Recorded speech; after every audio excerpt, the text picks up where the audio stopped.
Right, on the bench today we have a Formac 120 channel. Now if the previous owner is watching, you can probably identify this radio with this slogan, which is kind of, is it spray painted on the top? SMAE. No idea what that means. Somebody watching might be able to fill me in on that one. It's also got the name Apollo scratched into the back of the set there. And it's minus its power socket, as you can see there, has a internal wiring mod. So I'll have a little look and see what socket what it should normally be. Obviously that's not factory, is it? So we'll have a look. This one also comes with a rather strong smell of nicotine. We have a high, medium and low switch on the front and a noise blanker function. So yes, this is AM and FM 120 channels, so this might be a bit more useful to Steve than the Colt Treble 4, which was only AM, but I don't know if this works or not. So what we'll do before we even take the cover off is we'll just plug it in and see if we can get anything out of it. Okay, it powers up okay. You can hear that strange noise though, that sort of whining sound with the volume down. So it sounds like there's a fan running in there. But yes, so we have high, medium and low. We've got a bent control here. You can see it's pushed in and bent that way. The microphone socket is also very loose. So there's the first two things I've noticed. And we'll see what we're getting on transmit. So let's just pop the tiny SA on. It's as quick as anything. And we'll see what we're getting when we transmit on high. Okay, so we're not getting any transmit. We're getting a real pop on the speaker. You can hear that. But we're not getting any transmit at all. Let's just see if that's the same in all bands. High, medium and low. No TX at all. Okay, so we'll check receive then. We'll generate a signal with the tiny SA, or yeah, we'll need to use the tiny SA. We'll generate a signal and see if we're picking anything up. Right, so we're channel 20 of the high band, although this is set to the medium, and we're picking it up on channel 60 on the medium band, which would indicate to me that's right, because that's channel 20 on the high band. Is that right? I have to check my charts, but we're receiving a signal there, so let's look for a signal on, so that's the high band signal. Let's look for a signal on the medium band.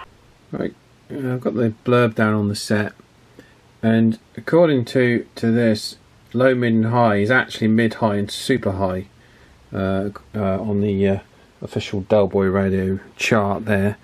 And looking at some other radios, I think the common mod for these was a Roger Bleep on these other radios here. I think they obviously did just slightly different variants of the board.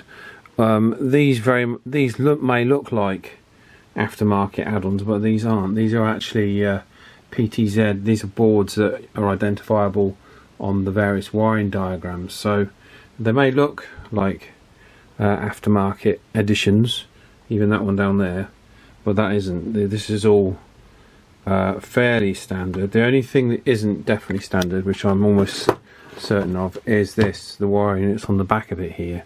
That's definitely not standard. That's been done with a rusty old chisel or something heated up in a fire. So that and this model here also, I've got the back of another PTBM 106 AOX board, and there doesn't appear to be any of that going on. That wire is there, that wire is there. Obviously there's a selectors wired differently, but I'm not going to start ripping wires off, because I could get this radio into a position where it doesn't work at all. At the moment it does appear, albeit, to be receiving. So I think the first thing to establish is what these switches are doing, and whether we are, this AM/FM switch seems to be wired in here somewhere. So when you switch it to AM/FM, this pink wire seems to do something across that link. So if I can find out what that is on the circuit board, on the circuit diagram, which we do have here, we might be able to suss out what it's doing. But I think what I'll do is I'll power it on again, and then I'll see if I can establish what the frequency ranges of the three positions are. So we're in AM mode on the low band, I can hear the Roger beat working, and we can see it working there. It must be the Roger beat board. But we've just got no power, so it is going into transmit, but it's just not, we've got no power. Okay, so we just got to try. This should be on 27205, as we can see there. So this is on channel 20. So what we'll do, we'll whiz this down to channel 1 and see if we're getting the same corresponding signal. So channel 1.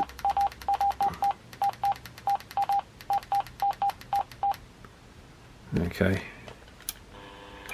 Yeah, so channel 1 is CEPT AM. So low is your standard CEPT USA channels AM, and we'll just check 40. Get a 40 there. Go around on the block here. Yeah, so that's right. So low is CPT USA. We're flicking it on channel 40 on low, flicking it to mid, takes us up to 80 on there, and it does appear to be channel 40 at 27.855. So that's on what we would now call high band. Sorry, I'll move the camera. That's on high band. So we'll just check what it is when we rotate it round. We're on 41. Okay, so that is we need a 3. It would need a 3-channel display to do this properly. I think it's better like on the 444 where you just get the 3 positions, but there you go. So this should be 27.415. Here we are looking, we're on 27.415. It's slightly off frequency, but nothing to worry about. So yeah, that ties up with what it should be. I think that's fine. So mid is essentially high band. So we'll write that down. So low is CEPT. Mid equals high, and high, according to the chart, then will be super high. We'll just check that. Super high. So that's 27.865. That's correct. Now that does appear to tie up with what it should be. It just threw me that the mid block switch gives you the 80 channels there. It's not like the 444 where it was just on the 40. So that did throw me. So even though it looks like it's been modified, it hasn't. But and it is transmitting on all of these frequencies fine, but it's not. We're not getting any power out of it at all. So we need to find out why that's happening first. So we've got a circuit diagram. I'll do a bit of digging about and I'll come back to you to see what I can find. And there's a really strong smell of cigarettes off this set, which isn't nice. And like I say, this Palmer mic looks like it's seen better days. I think is probably an open circuit element in there because it's not working. But these should be the same pin out as the, I know it's a 5-pin DIN, isn't it? So I probably will have to take that mic apart and sort that. But we'll do one thing at a time. We'll sort TX power out now. Right, that's clearly not the right microphone element for this microphone, and that switch is knackered. It does make, but you have to push it right the way in. This switch is actually it's actually worn down, so there's no point in persevering with that. We've got a brand new microphone out of the box from Knights. We'll take the 4-pin plug off, reuse that, and stick a 5-pin on here. And I'll make a little collet so it doesn't wobble around in the socket. It's the big problem with these when they wear with the 5-pin ones, is they wobble in the socket. If you watched the Ringway Manchester video with his Barracuda, I made a little red ring around the socket to support it. So I'll do the same with this one. So we won't show you that. We'll swap this plug over, stick a 5-pin on there, and then we'll at least have a good base to work from audio wise. Do a proper label for this mic in the Formac font. We'll do that once we finish, but 1 2 1 2 1 2. That's in FM mode. It doesn't sound quite as hot in AM mode at the moment for some reason. Just pop it into AM and just see what that sounds like. 1 2 1 2. So yeah, it sounds really scratchy and horrible in AM. So I think it does need an alignment. It certainly sounds okay in FM though. but we'll probably do all the alignment in AM, because apart from the mod, the alignment will be exactly the same. So yeah, you've got to start from a basis of being able to key up and being able to actually put audio, you know, from a reliable source into the radio. I mean, you can run yourself ragged looking for faults that are in the blooming microphone or the plug or the lead or whatnot. So I always like to get that sorted first and then move on. So the next pressing thing is what we should have been doing, is to find out why we're not getting no TX power. But on the plus side, we are getting transmit, and we're getting transmit audio. We're getting our lovely Roger beep as well. You can see there the selective calling feature socket, which you'll notice in the back of these, and they also have them in the Ham International Concord as well. Not a feature that many people that use these radios use. So there you go. This is standard. I couldn't find that the noise blanker switch had been converted into anything tricky. This seems pretty much standard. It just doesn't have any drive.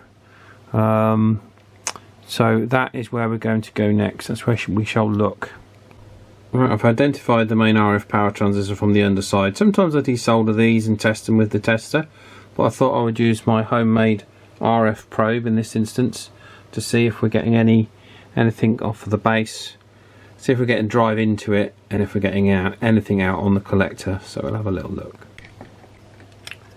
Right, kind of hard to film this, but there we go. We're going off the base of the power transistor there. We'll key up, and we've got our RF power there. And then on the collector, if that was working correctly, we got just hardly anything, just a few millivolts.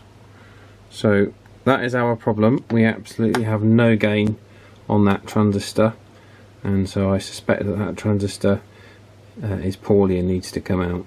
Testing it in place, the tester is picking it up as 2 diodes, which is obviously wrong.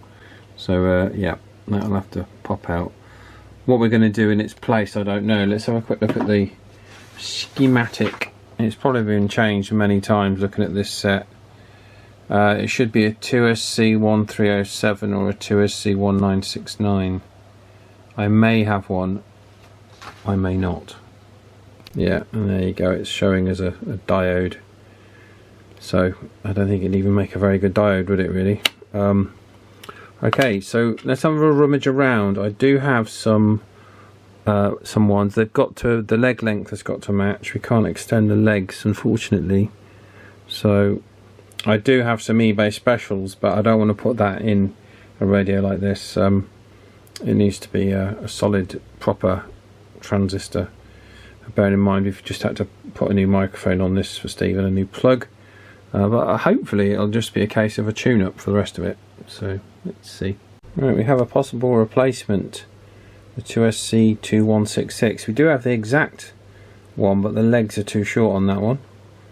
2SC2166. I'm just looking at the details now on the phone, and we're looking at a 6 watt maximum power output with a GPE of 13.8 dB. I don't know what the HFE equivalent of that is. Might be somewhere down here, mightn't it? Typically minimum 35, typical 70, maximum 180 there for HFE. So we'll pop that in the tester. We'll see how that compares to the 2SC1969 first. Yeah, 2SC1969 similar there, at 180 for the maximum HFE. So it is what it is. We'll pop it in the tester and see what kind of gain we get in and slap it in. It's all we can do, really. There we go. Number 1 is the base, 2 is the collector, 3 is the emitter. We have a gain of HFE of 61, so it's slap bang in the middle. But who knows what the gain was on that other one. Just while we've got it on, let's put the shorter, the 1969 in, if we can get it in there. I think this one would work because it's in my box of ones that would work. So it's got a slightly better gain of 71, but the legs are too short. So Okay, I think that's what we'll have to go with. Okay, that's replaced. I put a new washer on there, the old one had sort of melted, and a new protection tab, and a little bit of thermal paste as well, just to help things along. It's always important when you fit these replacement transistors to get the transistor fitted first and get it tightened up and then solder it. I had to push this down a fair bit to get it in and get it aligned properly, but the other thing that I always do as well is before I solder it, I always test between the plate it's been fixed to and the tab of the device with my meter to make sure we're not shorting, because if you short the tab of the device to this, then it won't work. So I always do that before I solder it, because in the past I've had problems where you can nick the washer, or you can just have a worn washer if you're replacing an old one. General good practice is to get some of those little plastic washers and just change them every time. Because what happens is when people change them over time, if you don't get the angle or dangle quite right between the screw and the plastic, and there's any kind of mismatch, when you screw the screw in, you'll actually tear the plastic away from the inside of that thread of that thing, and then you'll get a short circuit. Right, when it's powered back on, we're on the 20-watt scale. There we go, a jolly 3 watts. I'm sure we can squeeze a little bit more out of it than 3 watts, but it's Friday evening now, and I'm going to pop downstairs and relax in front of the television with a cup of tea, and we'll think about this perhaps tomorrow morning or sometime over the weekend. But that's good. We know we've got transmit, we've got receive, we've now got full transmit power.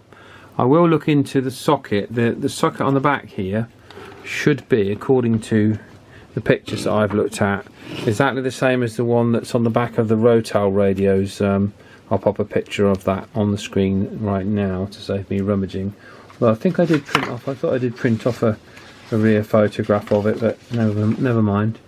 So yes, I'll pop up a picture of that, and I'll see if I can get a replacement socket to fit that. If not, we might be able to 3D print something that's a little bit better. Or certainly 3D printer, if we can't get the exact one, we'll make an adapter so we can fit something that looks better than this. That's just awful, isn't it? And obviously this select call thing isn't needed. But yeah, I thought this would be a lot worse than it actually is. I thought this was going to be have been absolutely hacked about, but it does appear to be fairly standard, with the only addition. And the Roger beep, I think, on these was factory, wasn't it? I'm sure it was, but that's the Roger beep board there. And that, I'd have to look at the wiring diagram. What's that? 33 AOX. Got the wiring diagram here. Oh yes, that's all original. That might be something to do with the frequency selection. I'd have to have a closer look at that. And there's your 2 crystals. So although it's 3 bands, it only uses 2 crystals. Clever little design, really. So it looked like AM was a little bit shabby. FM sounded okay. I think Steve might want the UK40. I'll pop down and send him an email, tell him what I've done, because it's Steve that owns this set. And if he wants to get it on the UK40, we might be able to do that. I'd have to pull the synthesizer sheet and work out, like I did with the Colt, work out exactly what crystal is required. But I think that's not too tricky. It has already been done. I know people that have already put the UK40 on these, so it is possible. Right, it's Friday night, I'm off.